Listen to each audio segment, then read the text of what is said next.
pression, la vapeur d'eau se condense, soit sous forme de gouttelettes, soit sous forme de particules glacées, pour constituer un nuage.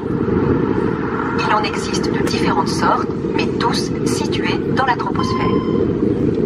C'est ici que s'échangent naturellement les gaz produits par le monde vivant, mais aussi les gaz issus des activités humaines dont certains participent au réchauffement climatique.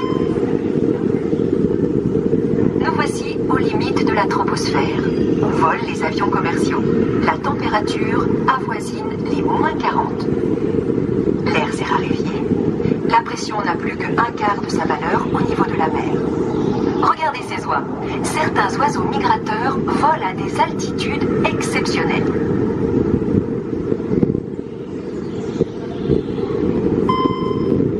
Plus de turbulences, ni de phénomènes météorologiques, nous atteignons la stratosphère. Couche calme et stable. C'est le lieu des records d'altitude, des expériences scientifiques préspatiales. Nous traversons la couche d'ozone qui nous protège des rayonnements nocifs du soleil. La température se stabilise, puis augmente à nouveau. Ce sont les réactions chimiques de formation de l'ozone qui réchauffent l'atmosphère. Sans la couche d'ozone, la vie sur Terre, telle que nous la connaissons, ne se serait pas développée. Elle est donc sous haute surveillance. Pour l'étudier, les scientifiques y envoient des ballons emportant des instruments de mesure.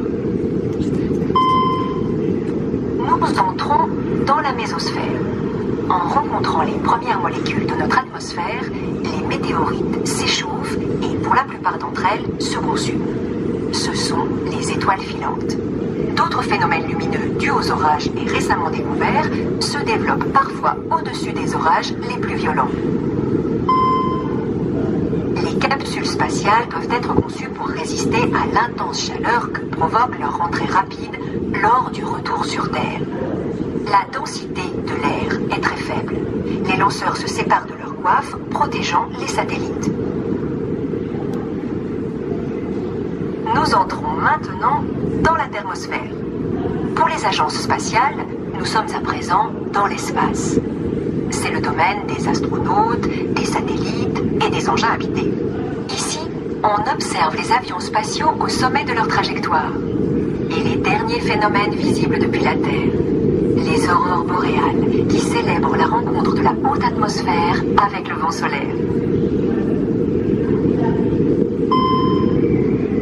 Nous sommes dans le monde des satellites et seuls 24 hommes se sont aventurés dans l'exosphère en partance pour la Lune.